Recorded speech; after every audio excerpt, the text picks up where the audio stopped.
आज आपण बनवणार आहोत खासपैकी मेथीचे लाडू. बघा ना किती सुंदर दिसत आहेत, छान दिसत आहेत. मेथी म्हटलं तर तशी खूप पौष्टिक.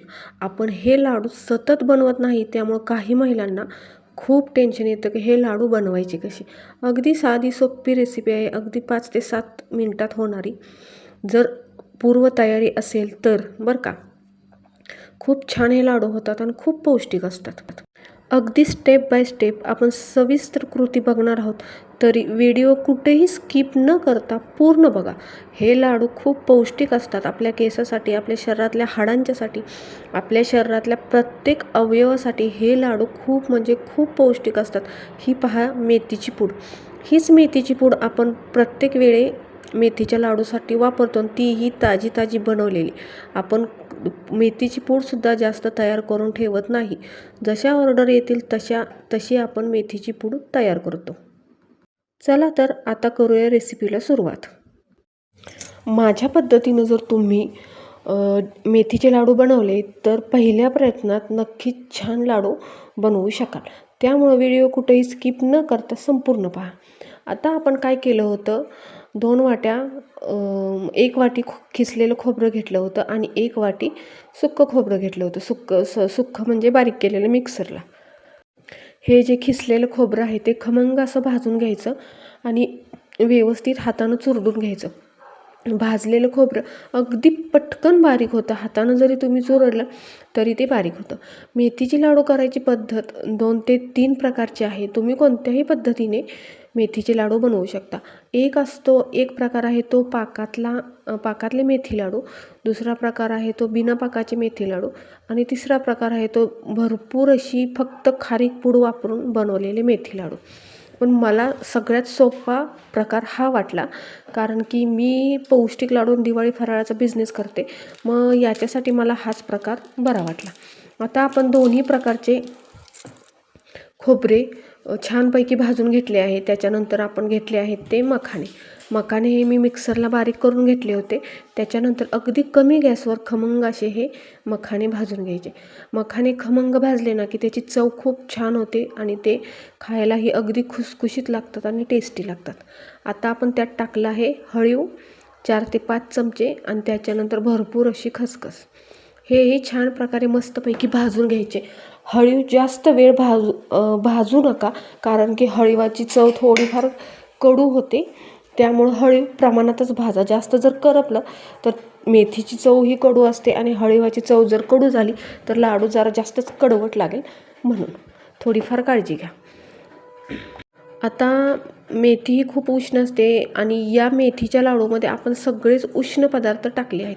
म्हणजे खारीक म्हणा, ड्रायफ्रूट म्हणा, असे खूप साऱ्या प्रकारचे आपण हे ड्रायफ्रूट टाकले आहेत. त्यामुळं मेथीचे लाडू आपल्याला थंडीत खूप खूप पौष्टिक असतात.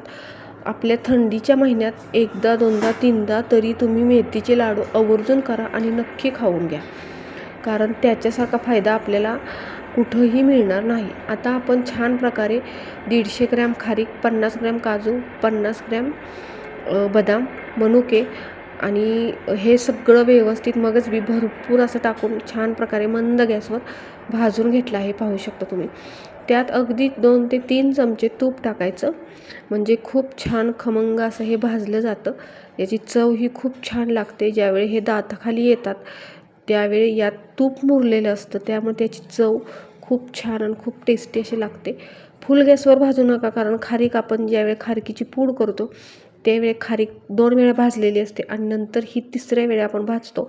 त्यामुळे ही भाजताना जरा काळजीपूर्वक भाजा. आता आपण भाजून घेणार आहोत तो डिंक. डिंक ही पूर्ण अगदी घरगुती तुपातच भाजून घ्यायचा, त्यामुळे त्याचीही चव खूप छान लागते. आपण जर कमी म्हणजे तेलात वगैरे भाजला तर लाडूची चव कमी होते, म्हणून डिंक घरच्या तुपातच भाजून घ्या. छान प्रकारे अगदी थोडं थोडं तूप टाकून आपण हा डिंक भाजून घेणार आहोत. आपण जर जास्त तूप टाकलं तर तूप जास्त जळण्याचं हे असतं, भीती असते, म्हणून तूप थोडं थोडं टाकूनच तळून घ्या, म्हणजे त्यामुळे डिंक पूर्ण तुपातच भाजून घ्या. आता आपण डिंक पूर्णपणे भाजून घेतला आहे. आणि एका घमेल्यात खोबरं, सगळ्या प्रकारचं ड्रायफ्रूट, मखाणे, हळीव हे सगळं एकत्रित काढलं होतं. त्याच घमेल्यात एका बाजूला आपण ठेवला होता तो डिंक. तो डिंक आपण ह्याच्या एखाद्या फुलपात्राने किंवा ग्लासने अगदी छान प्रकारे चुरडून घ्यायचा. मिक्सरला जर तुम्ही तळायच्या अगोदर जरी बारीक करून घेतला तरी काही हरकत नाही, पण हा डिंक मी आणतानाच एकदम छोटा आणते शाबू साईजमध्ये, त्यामुळं हा लगेच बारीक होऊन जातो. भरपूर असे वेलची, जायफळ आणि सुंठ हे सगळं एकत्रित मी बारीक करून ठेवलं होतं. ते छान प्रकारे असं यात भरपूर असं टाकलं आहे. ते व्यवस्थित मी मिक्स करून घेणार आहे.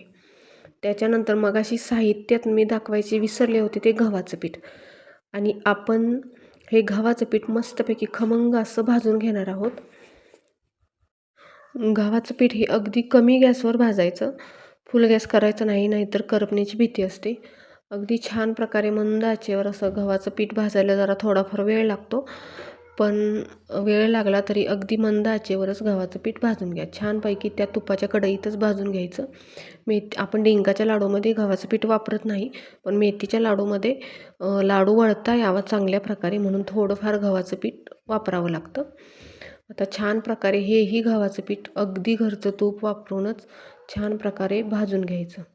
तुम्ही पाहू शकता अगदी सतत हे हलवत राहायचं आहे गव्हाचं पीठ, नाहीतर खालून करपतं. छान प्रकारे असं तूप थोडं थोडं वापरून तुम्ही छान प्रकारे भाजून घ्या. आता ही जी मेथी तुम्हाला मी दाखवली ती मी 5 दिवस तुपात भिजत घातली होती मेथीची पूड. जितकी जास्त ही मेथीची पूड तुपात भिजेल तितकी जास्त लाडू पौष्टिक आणि चविष्ट होतो. हा लाडू खूप छान लागतो जास्त दिवस मेथी भिजलेला, कारण तुपाचा तो खमंगपणा असतो आणि तो मेथीत छान प्रकारे मुरतो. त्यामुळे हे लाडू खूप छान होतात. पाहू शकता आपण गव्हाचं पीठ आणि 1 किलोसाठी आपण 5 चमचे मेथीची पूड घेतली होती.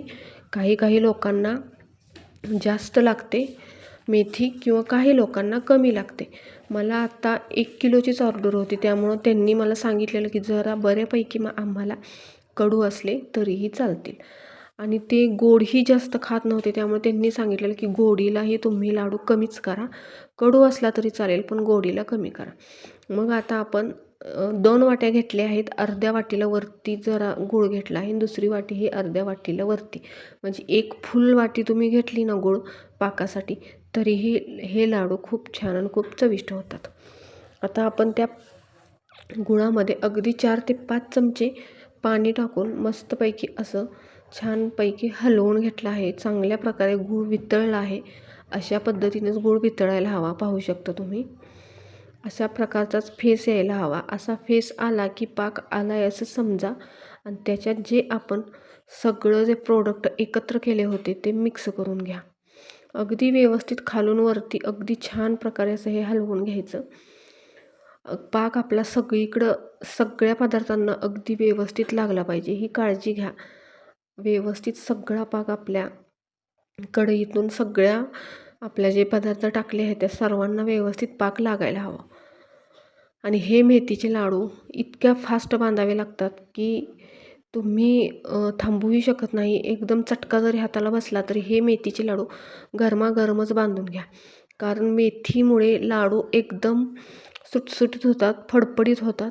त्यामुळे लाडू बांधताना खूप त्रास होतो.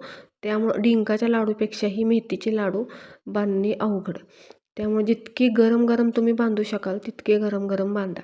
जर हे मिश्रण गार झालं, थंड झालं तर आपण लाडू बांधू शकत नाही.